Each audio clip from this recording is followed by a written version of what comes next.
We now take you live to Bharat Mandapam in New Delhi, where Prime Minister Modi is going to address the Viksit Bharat Young Leaders Dialogue on the occasion of National Youth Day. मैं अनुरोध करती हूं doctor Mansukh Mandaviya जी से, the honourable minister of youth affairs and sports and labour and employment, कि आइए और हमारे युवा यानी माय भारत वॉलंटियर द्वारा बनाई गई पेंटिंग से माननीय प्रधानमंत्री जी को भेंट करके सम्मानित करें। ये क्षण ऐतिहासिक है, आपकी तालियां रुकनी नहीं चाहिए।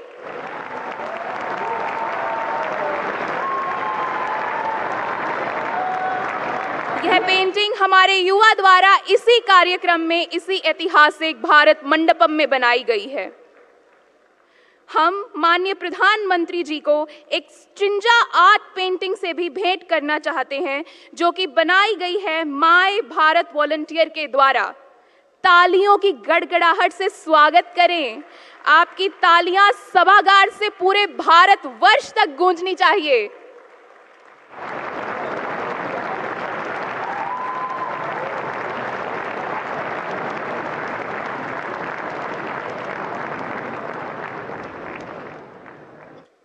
और अब विकसित भारत के संकल्प के साथ कंपाइल्ड ऐसे कंपाइलेशन की किताब, जो कि माय भारत वॉलंटियर्स द्वारा लिखे गए एसेस को कंपाइल करके बनाई गई है, हम विनम्र अनुरोध करेंगे माननीय प्रधानमंत्री महोदय से और हमारे मंत्री महोदय से कि इस किताब का विमोचन करें। आपकी तालियां भारत मंडपम से संपूर्ण भारतवर्ष को सुनाई देती रहनी चाहिए। इतनी तालियां बजाइए कि ये पल सुनहरे अक्षरों में दर्ज हो जाए।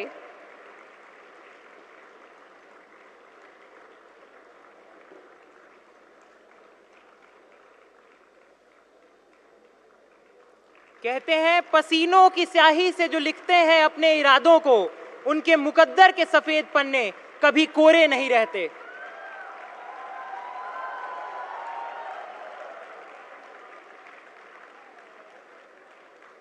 ये तालियां आपके जोश और गर्व का प्रतीक है, इसे थमने मत दीजिए।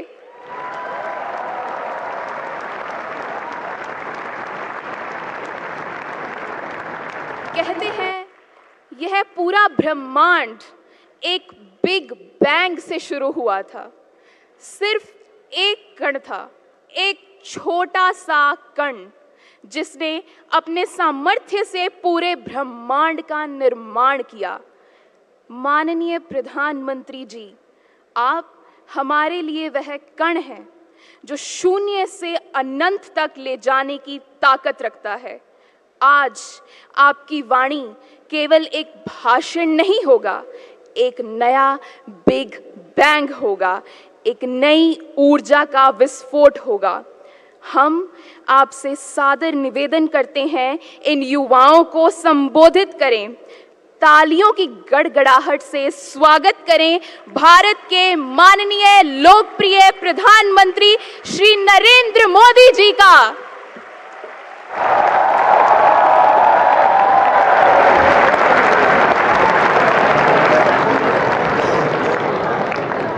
भारत माता की, भारत माता की, भारत माता की। केंद्रीय मंत्रिमंडल के मेरे सहयोगी श्री मनसुख मांडविया जी, धर्मेंद्र प्रधान जी, जयंत चौधरी जी, रक्षा खड़से जी, संसद के सदस्यगण, अन्य महानुभाव और देश के कोने कोने से यहां उपस्थित मेरे नौजवान साथियों,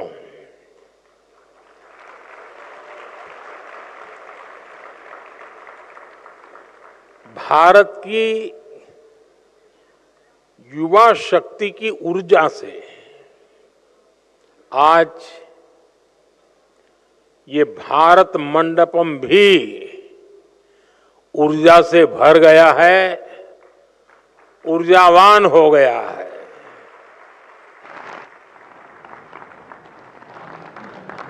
आज पूरा देश स्वामी विवेकानंद जी को याद कर रहा है, स्वामी जी को प्रणाम कर रहा है। स्वामी विवेकानंद को देश के नौजवानों पर बहुत भरोसा था। स्वामी जी कहते थे, मेरा विश्वास युवा पीढ़ी में है, नई पीढ़ी में है।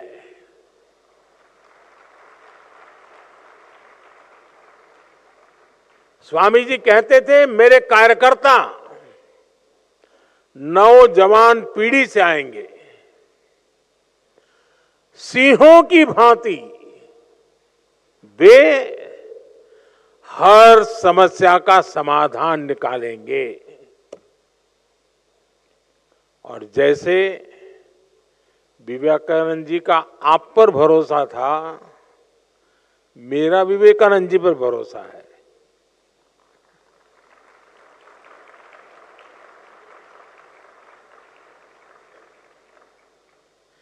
मुझे उनकी कही हर बात पे भरोसा है।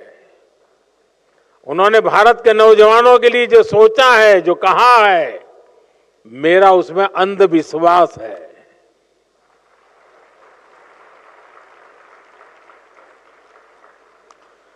वाकई आज अगर स्वामी विवेकानंद जी सशरीर हमारे बीच होते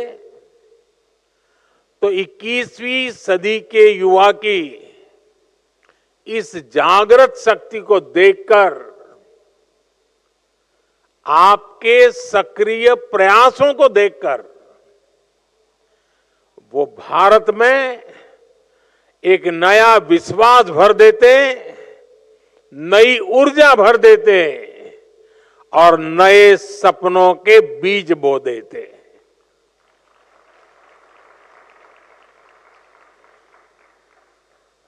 साथियों, आप लोग ये भारत मंडपम में है,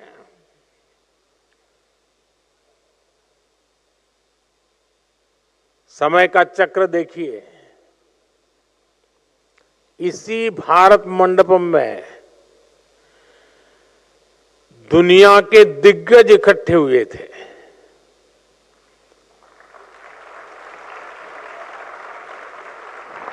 और वे दुनिया का भविष्य क्या हो उस पर चर्चा कर रहे थे। ये मेरा सौभाग्य है, उसी भारत मंडपम में मेरे देश के नौजवान भारत के अगले 25 साल कैसे होंगे, इसका रोड मैप बना रहे हैं।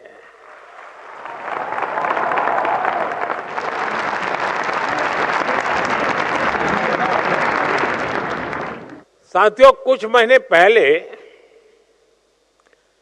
मैं अपने निवास पर कुछ युवा खिलाड़ियों से मिला था और मैं उनसे गप्पे सप्पे कर रहा था, बातें कर रहा था। तो एक खिलाड़ी ने खड़े होकर के कहा कि मोदी जी, दुनिया के लिए आप भले प्रधानमंत्री होंगे, पीएम होंगे, लेकिन हमारे लिए तो पीएम का मतलब है परम मित्र।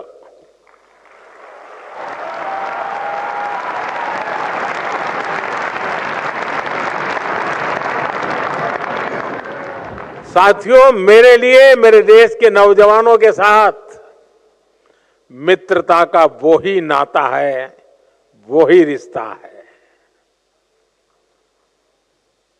और मित्रता की सबसे मजबूत कड़ी होती है विश्वास।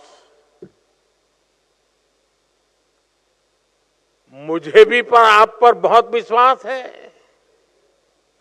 इसी विश्वास ने मुझे मेरा युवा भारत यानी माय भारत के गठन की प्रेरणा दी। इसी विश्वास ने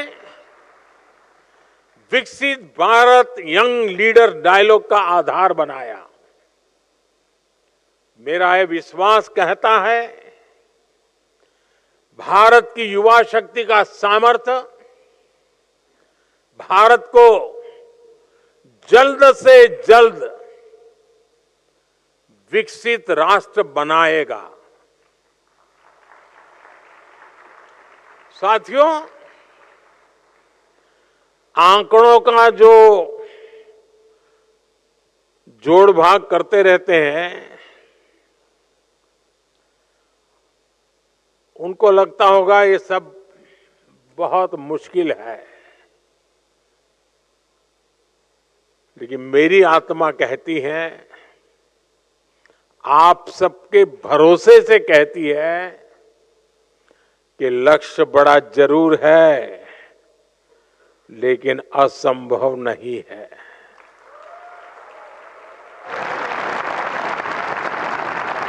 जब करोड़ों युवाओं की भुजाएं विकास रथ के पहिए को आगे बढ़ा रही है, तो हम जरूर लक्ष्य पर पहुंचकर रहेंगे। साथियों, कहते हैं इतिहास हमें भी सीख देता है, हमें प्रेरणा भी देता है। दुनिया में ऐसे अनेक उदाहरण हैं जब किसी देश ने, किसी समुदाय ने, समूह ने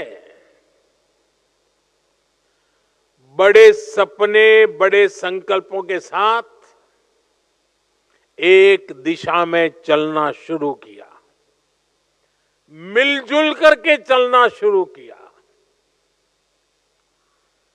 और कभी भी लक्ष्य को भूले बिना चलते रहना तय किया। और इतिहास गवाह है कि वो सपनों को सिद्ध कर करके ही रहे, उन्होंने हासिल करके दिखाया।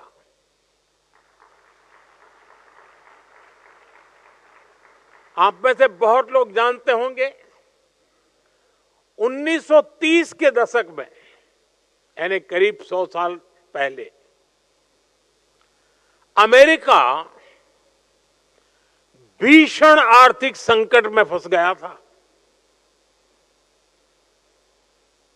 तब अमेरिका की जनता ने ठाना कि हमें इससे बाहर निकलना है और तेज गति से आगे बढ़ना है। उन्होंने न्यू डील, उसका रास्ता चुना और अमेरिका न सिर्फ उस संकट से निकला, बल्कि उसने विकास की रफ्तार को कई गुना तेज करके दिखाया। ज्यादा समय नहीं, 100 साल। एक समय था जब सिंगापुर बेहाल था, एक मछुआरों का छोटा सा गांव हुआ करता था। वहां जीवन की मूल सुविधाओं तक का संकट था। सिंगापुर को सही नेतृत्व मिला और जनता के साथ मिलकर के सबने तय किया कि हम अपने देश को विकसित राष्ट्र बनाएंगे। वो नियमों से चले, अनुशासन से चले, सामूहिकता के भाव से चले और कुछ ही सालों में सिंगापुर एक ग्लोबल फाइनेंशियल और ट्रेड हब बनकर छा गया। दुनिया में ऐसे बहुत सारी देश हैं, घटनाएं हैं, समाज है, समूह है, हमारे देश में भी अनेक ऐसे उदाहरण रहे हैं। भारत के लोगों ने आजादी का संकल्प लिया। अंग्रेज सल्तनत की ताकत क्या नहीं थी, उनके पास क्या नहीं था, लेकिन देश उठ खड़ा हुआ, आजादी के सपने को जीने लगा, आजादी प्राप्त करने के लिए जूझने लगा, जीवन आहुत करने के लिए निकल पड़ा और भारत के लोगों ने आजादी हासिल करके दिखाई।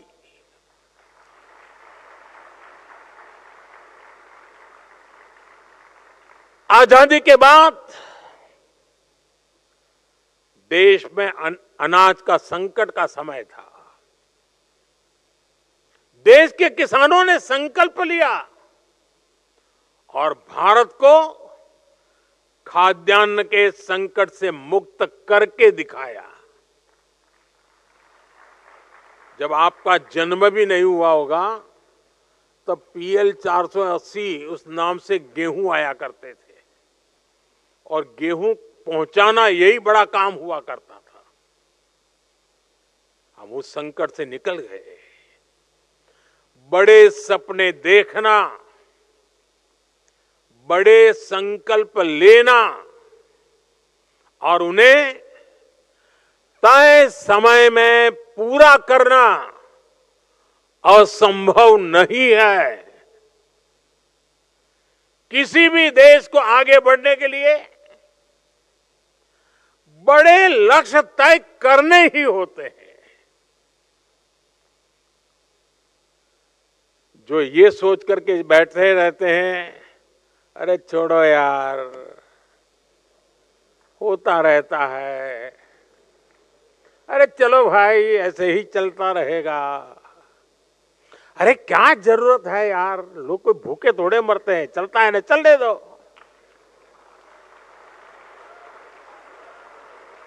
अरे कुछ बदलने की क्या जरूरत है, काहे को सर खपाते हो यार। जो लोग इस भावना में दिखते हैं ना, वो चलते फिरते हैं लेकिन मरी हुई लाश से ज्यादा कुछ नहीं होते हैं। वो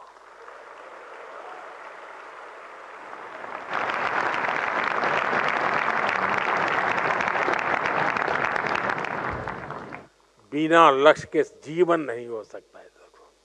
कभी कभी तो मुझे लगता है अगर जीवन की कोई जड़ी बूटी होती है तो लक्ष्य होता है, जो जीवन जीने की ताकत भी देता है।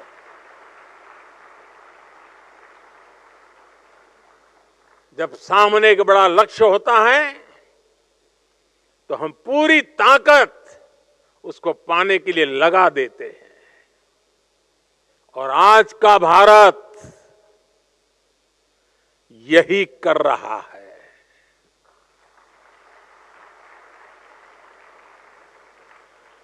साथियों, बीते 10 वर्षों में भी हमने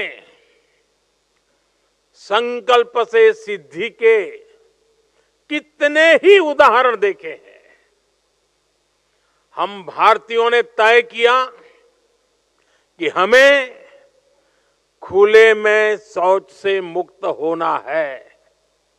सिर्फ 60 महीने में ही 60 करोड़ देशवासियों ने खुद को खुले में शौच से मुक्त कर दिया।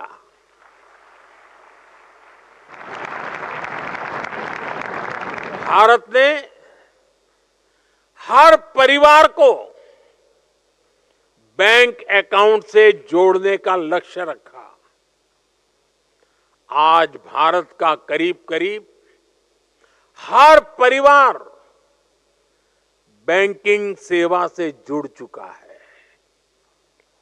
भारत ने गरीब महिलाओं की रसोई को धुएं से मुक्त करने का संकल्प लिया। हमने 10 करोड़ से अधिक गैस कनेक्शन देकर इस संकल्प को भी सिद्ध किया। आज कितने ही सेक्टर्स में भारत अपने लक्ष्यों को तय समय से भी पहले हासिल करके दिखा रहा है। आपको कोरोना का समय याद होगा। दुनिया वैक्सीन के लिए परेशान थी। कहा जा रहा था कि कोरोना की वैक्सीन बनाने में बरसों लग जाएंगे, लेकिन भारत के वैज्ञानिकों ने समय से पहले वैक्सीन बनाकर दिखा दी। कुछ लोग कहते थे भारत में सबको कोरोना वैक्सीन लगने में पता नहीं 3 साल, 4 साल, 5 साल लग जाएंगे, लेकिन हमने दुनिया का सबसे बड़ा वैक्सीनेशन अभियान चलाया और रिकॉर्ड समय में सबको वैक्सीन लगाकर दिखा दिया। आज दुनिया भी भारत की ये गति देख रहा है। हमने ग्रीन एनर्जी को लेकर G20 में एक बड़ा कमिटमेंट किया था। भारत दुनिया का पहला ऐसा देश बना जिसने पेरिस कमिटमेंट को पूरा किया, और वो भी तय समय से कितने साल पहले? 9 साल पहले।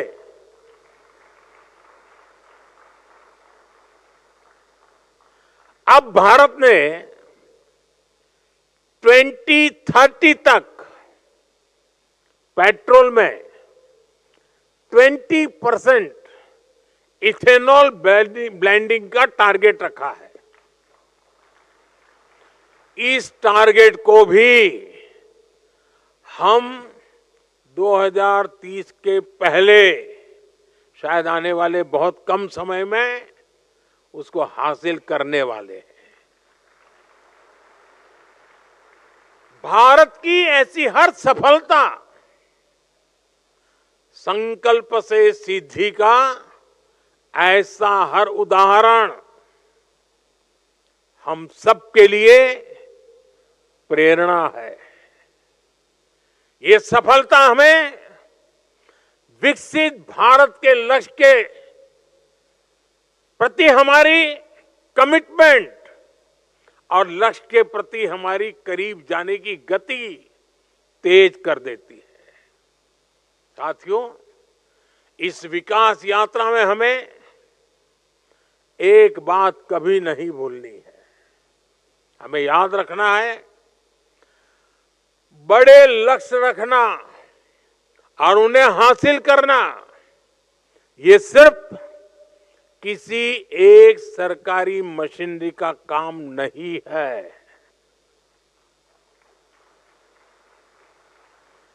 बड़े लक्ष्य की प्राप्ति के लिए राष्ट्र के हर नागरिक का जुटना बहुत जरूरी है, और इसके लिए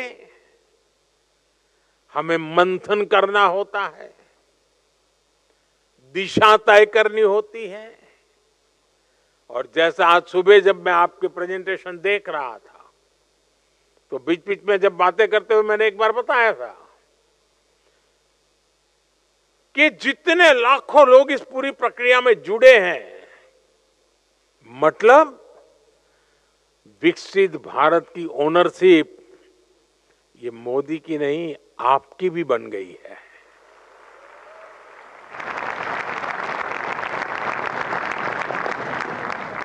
विकसित भारत यंग लीडर्स डायलॉग मंथन की इस प्रक्रिया का ही एक उत्तम उदाहरण है।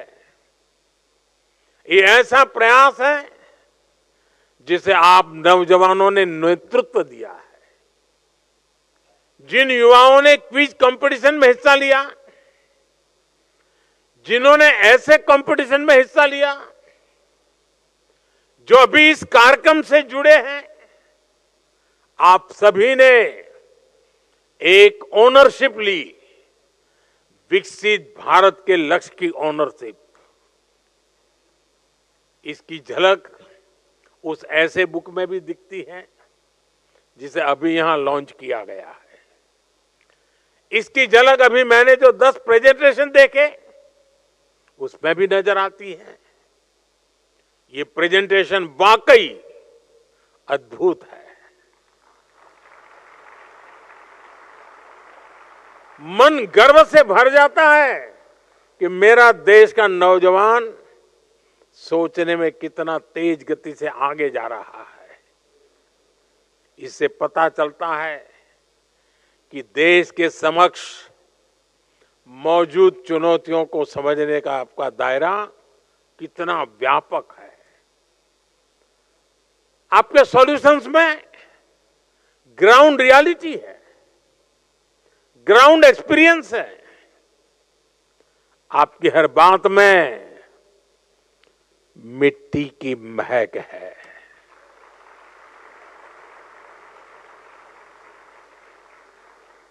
भारत के युवा एसी के बंद कमरों में बैठकर नहीं सोच रहे। भारत के युवा की सोच का विस्तार आसमान से भी ऊंचा है।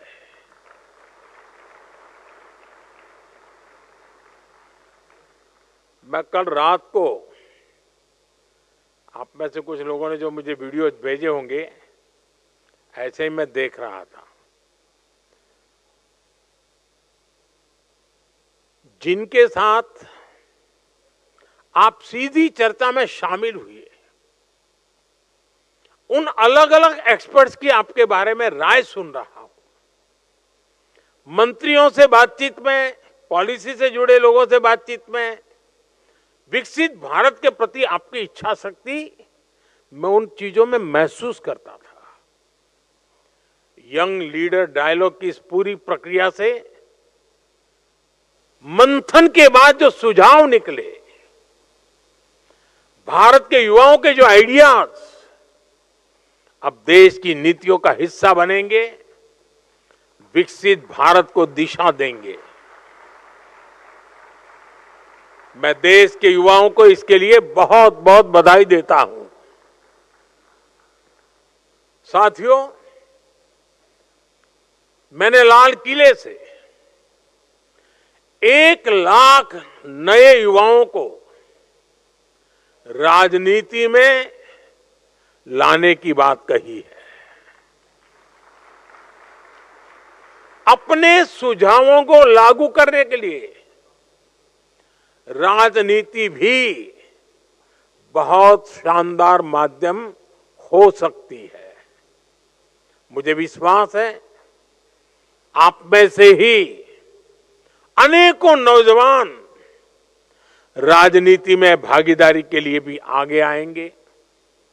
साथियों, आज आपसे बात करते हुए मैं विकसित भारत की एक भव्य तस्वीर भी देख रहा हूं।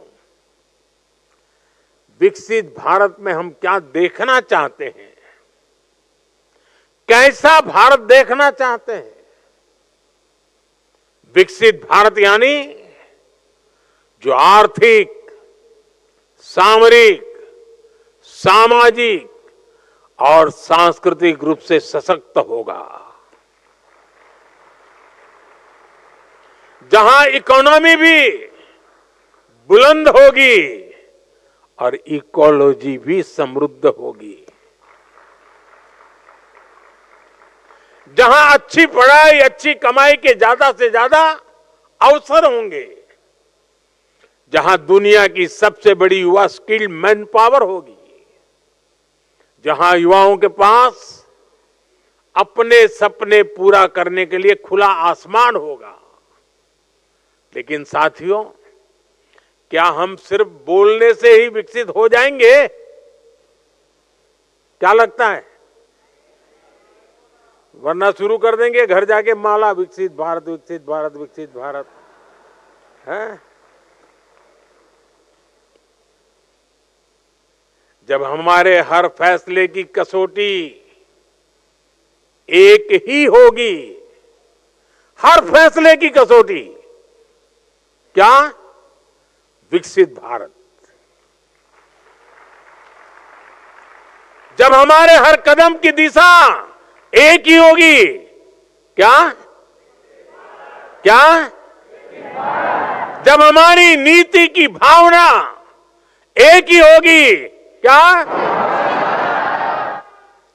तो दुनिया की कोई भी शक्ति हमें विकसित होने से नहीं रोक पाएगी। हर देश के इतिहास में एक समय आता है जब वो क्वांटम जंप ले सकता है। भारत के लिए ये मौका अभी है।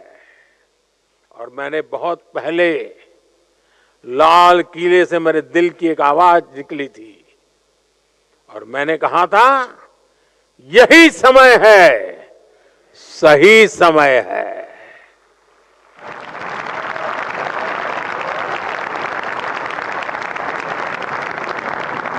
आज दुनिया के अनेक बड़े देशों में सीनियर सिटीजन्स की संख्या तेजी से बढ़ रही है और आने वाले अनेक दशकों तक भारत दुनिया का सबसे युवा देश रहने वाला है। बड़ी बड़ी एजेंसियां कह रही हैं कि भारत की जीडीपी में बड़ी बढ़ोतरी युवा शक्ति ही सुनिश्चित करेगा। इसी युवा शक्ति पर देश के महान मनीषियों ने इतना अगाध विश्वास किया है। महर्षि अरबिंदो ने कहा था, भविष्य का सामर्थ्य आज के नौजवानों के हाथों में है। गुरुदेव टैगोर ने कहा था, युवा शक्ति जरूर सपने देखे और उन्हें पूरा करने के लिए जीवन खपा दे।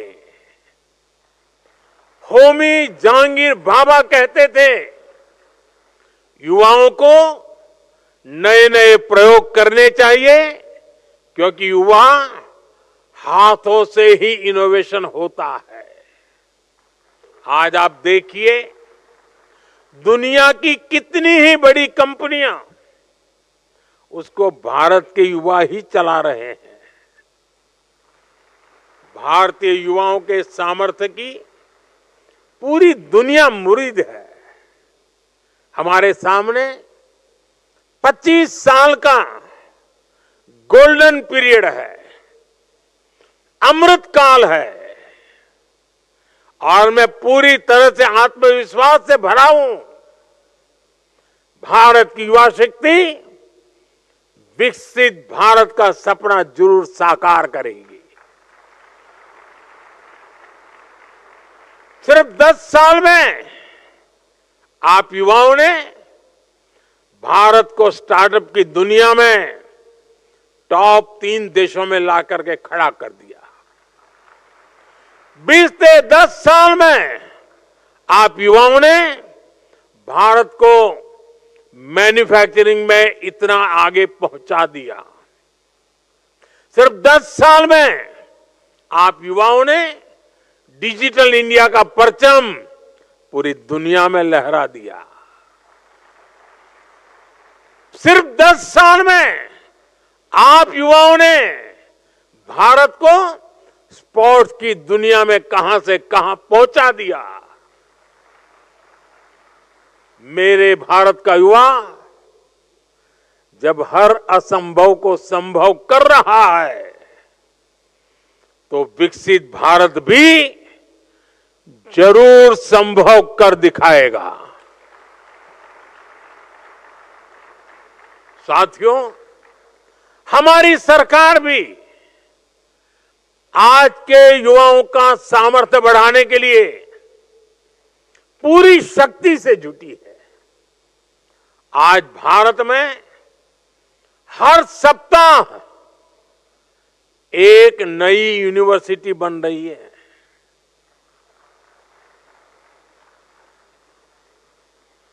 आज भारत में हर दिन एक नई आईटीआई की स्थापना हो रही है। आज भारत में हर तीसरे दिन एक अटल टिंकरिंग लैब खोली जा रही है। आज भारत में हर दिन 2 नए कॉलेज बन रहे हैं। आज देश में 23 आईआईटीज हैं। सिर्फ एक दशक में ट्रिपल आईटी की संख्या 9 से बढ़कर के 25 हो चुकी है। आईआईएम्स की संख्या 13 से बढ़कर 21 हो चुकी है। 10 साल में एम्स की संख्या में 3 गुना वृद्धि हुई है। 10 साल में मेडिकल कॉलेजों की संख्या भी करीब करीब 2 गुनी हो गई है। आज हमारे स्कूल हो, कॉलेज हो, यूनिवर्सिटीज हो, क्वांटिटी हो या फिर क्वालिटी, हर स्तर पर शानदार परिणाम दिख रहा है। साल 2014 तक भारत के केवल 9 higher education institution QS ranking में आते थे। आज ये संख्या 46 है। भारत की शिक्षा संस्थानों का बढ़ता हुआ ये सामर्थ्य विकसित भारत का बहुत बड़ा आधार है। साथियों, कुछ लोगों को लग सकता है कि 2047 तो अभी बहुत दूर है, इसके लिए अभी क्या काम करना। लेकिन उस सोच से भी हमें बाहर निकलना है। विकसित भारत की इस यात्रा में हमें हर रोज नए लक्ष्य बनाने हैं, उसे प्राप्त करना है। वो दिन दूर नहीं जब भारत दुनिया की तीसरी सबसे बड़ी इकोनॉमी का लक्ष्य हासिल करेगा। बीते 10 वर्षों में देश ने 25 करोड़ लोगों को गरीबी से बाहर निकाला। जिस रफ्तार से हम चल रहे हैं तो वो दिन भी दूर नहीं है जब पूरा भारत गरीबी से मुक्त होगा। इस दशक के अंत तक भारत ने 500 गीगावाट रिन्यूएबल एनर्जी कैपेसिटी पैदा करने का लक्ष्य रखा है। हमारी railway net zero carbon emission प्राप्त करने इस दिशा में 2030 तक अचीव करना है। साथियों, हमारे सामने एक बहुत बड़ा लक्ष्य अगले दशक में ओलंपिक्स के आयोजन का भी है। इसके लिए देश जी जान से जुटा हुआ है। स्पेस पावर के रूप में भी भारत अपने कदम तेजी से आगे बढ़ा रहा है। हमें 2035 तक स्पेस में अपना स्टेशन स्थापित करना है। दुनिया ने चंद्रयान की सफलता देखी, अब गगनयान की तैयारी जोरों पर है। लेकिन हमें उससे भी आगे का सोचना है। हमें अपने चंद्रयान पर सवार करके किसी भारतीय को चांद पर लैंड करवाना है। ऐसे अनेक लक्ष्यों को पाते हुए ही हम 2047 तक विकसित भारत का लक्ष्य हासिल कर पाएंगे। साथियों, जब हम बढ़ती हुई इकोनॉमी के आंकड़े की बात करते हैं तो कुछ लोग सोचते हैं इससे हमारे जीवन पर क्या प्रभाव पड़ेगा। सच्चाई ये है कि जब इकोनॉमी बढ़ती है तो जीवन के हर स्तर पर उसका सकारात्मक प्रभाव पड़ता है। इस सदी के पहले दशक में भारत $1 ट्रिलियन की इकोनॉमी बना। मैं 21st सेंचुरी का फर्स्ट 10 ईयर की बात कर रहा हूं। तब इकोनॉमी की साइज छोटी थी, इसलिए तब भारत का खेती का बजट कुछ 1000 करोड़ रुपए था। भारत का इंफ्रास्ट्रक्चर बजट 1 लाख करोड़ रुपए से भी कम था।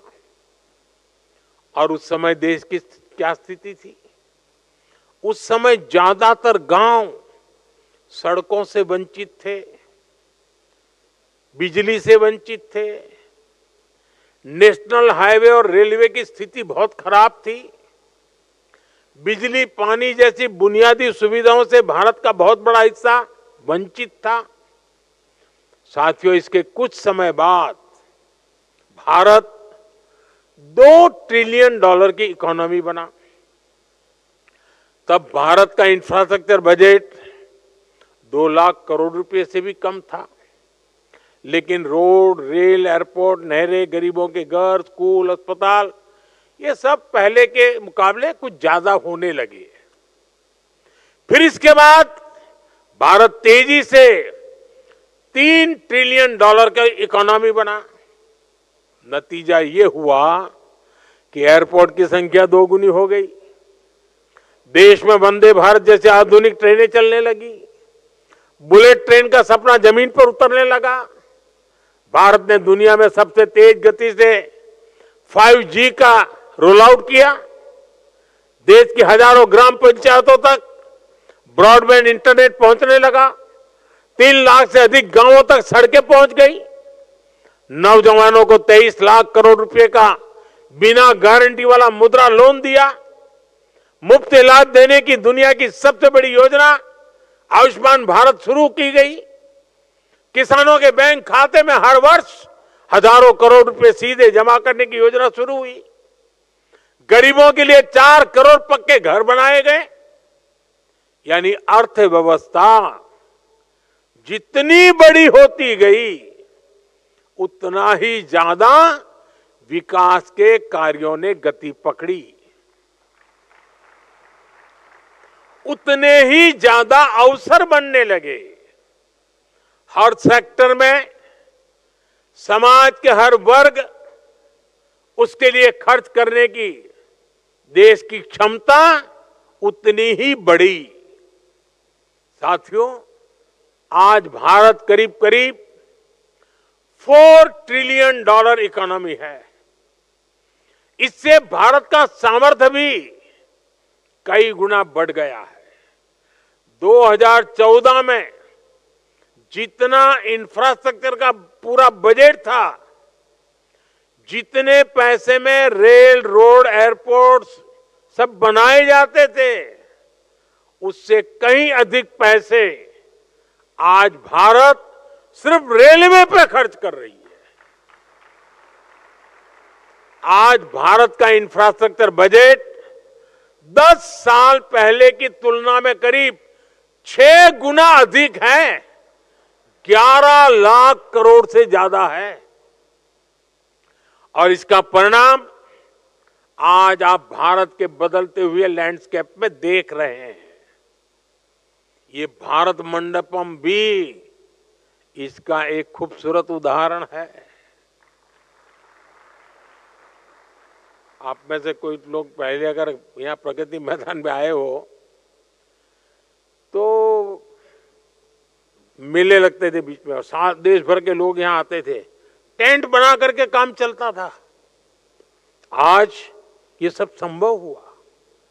साथियों, अब हम यहां से बहुत तेज गति से $5 ट्रिलियन इकोनॉमी के पड़ाव की तरफ बढ़ रहे हैं। आप सोचिए, जब हम 5 ट्रिलियन तक पहुंचेंगे तो विकास की स्केल कितनी बड़ी होगी, सुविधाओं का विस्तार कितना ज्यादा होगा। भारत अब इतने पर ही नहीं रुकने वाला। अगले दशक की समाप्ति होते होते भारत $10 ट्रिलियन के पड़ाव को भी पार कर जाएगा। आप कल्पना कीजिए, इससे बढ़ती हुई इकोनॉमी में जब आपका कैरियर आगे बढ़ेगा तो कितने सारे अवसर आपके लिए होंगे। आप जरा कल्पना कीजिए, 2047 में आप किस उम्र के होंगे, आप अपने परिवार की किन व्यवस्थाओं की चिंता में होंगे। आप कल्पना कीजिए 2047 में जब आप 40-50 के आसपास होंगे, जीवन के एक महत्वपूर्ण पड़ाव पर होंगे और देश विकसित हुआ होगा, तो उसके सबसे ज्यादा फायदा किसको मिलेगा? किसको मिलेगा? आज जो नौजवान हैं, सर्वाधिक फायदा उनको ही मिलने वाला है।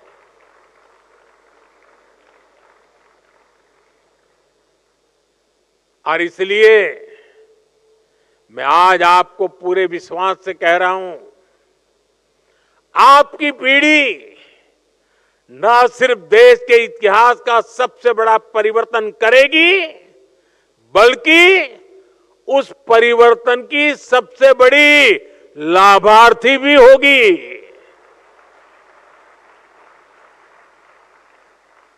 बस इस यात्रा में हमें एक जरूरी बात याद रखनी है, हमें कंफर्ट जोन की आदत से बचना है। यह स्थिति बड़ी खतरनाक होती है। आगे बढ़ने के लिए कंफर्ट जोन से बाहर आकर रिस्क उठाना जरूरी है। इस यंग लीडर्स डायलॉग में भी युवा अपने कंफर्ट जोन से बाहर निकले, तभी यहां पर भी पहुंचे। यही जीवन मंत्र आपको सफलता की नई ऊंचाई पर ले जाएगा। साथियों, भारत के भविष्य का रोड मैप तय करने में आज का ये आयोजन विकसित भारत यंग लीडर्स डायलॉग बहुत बड़ी भूमिका निभाएगा। जिस ऊर्जा, जिस उत्साह, जिस लगन के साथ आपने इस संकल्प को अपनाया है, वो वाकई अद्भुत है।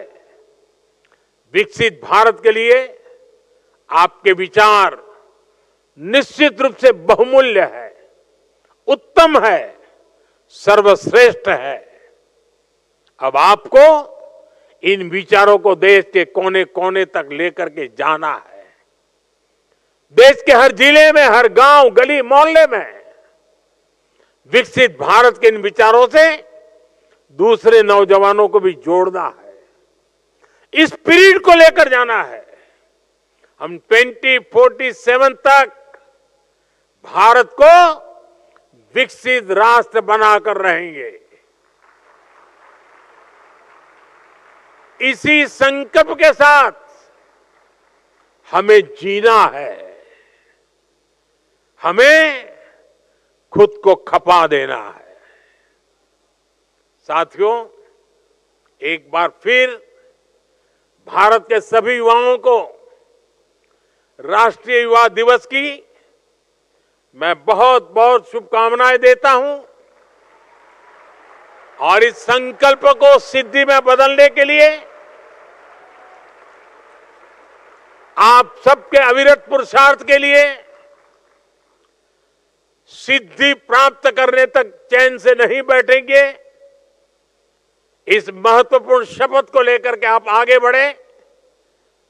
मेरी शुभकामनाएं आपके साथ हैं। मेरे साथ बोले, भारत माता की। भारत माता की, भारत माता की, वंदे वंदे वंदे वंदे वंदे वंदे वंदे वंदे वंदे वंदे वंदे वंदे। बहुत बहुत धन्यवाद। माननीय प्रधानमंत्री जी, दिल की गहराइयों से आपका धन्यवाद करना चाहूंगी। आपके प्रेरणादायक विचारों ने हमें आगे बढ़ने की ऊर्जा दी है। आदरणीय प्रधान अभिभावक महोदय, आज वाकई आपने हमें विकसित भारत के अपने विजन और मिशन को संकल्प से सिद्धि में बदलने की प्रेरणा दी है। संपूर्ण युवा भारत की ओर से हम आपका कोटि कोटि आभार व्यक्त करते हैं।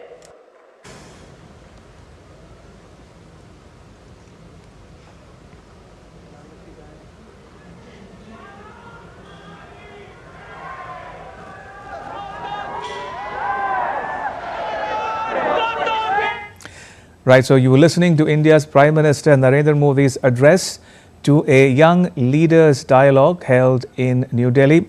Remember, 12th January is National Youth Day in India. It marks the birth anniversary of Indian philosopher Swami Vivekananda. Just to recap the highlights of the Prime Minister's speech there, he spoke for about 45 odd minutes. He spoke about how the youth of India needs to be harnessed. They ought to dream big, set big goals for themselves and work towards fulfilling them within a finite time, which is not impossible, he says, if we put our hearts and minds into it. He said that status quo will not work. The young need to show zeal, enthusiasm, a collective will, as it were, to take India forward. He said, just as he believes blindly in the Vivekananda's teachings, children ought to also believe in themselves and work towards achieving the collective national goals to make India a developed country by 2047. He highlighted the examples of how India achieved some of these milestones. He spoke about how India, for one, became open defecation free in the last decade. He spoke about how every Indian today has a bank account, digital inclusion and financial inclusion at that. He spoke about gas connections to smoke-free kitchens in the Indian homes across the country. He spoke about how India succeeded in developing a COVID-19 vaccine in the thick of the COVID pandemic. He spoke about how India conducted the world's largest vaccination program in the world. He spoke about how India became the first G20 country to achieve the Paris commitments within or before the target date. In fact, India achieved those goals 9 years early. And he also said that he wants to see 100,000 youths join politics, take to politics and join in this nation building initiative. He said this is a quantum jump moment for India.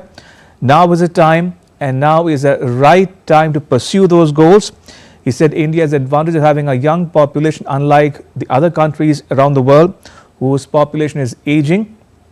And he said in India today adds one new university every week and one new technical institute every day and 2 new colleges every day as well. And India aims to become the 3rd largest economy, host the Olympics in 2036 and also build a space station by the year 2031.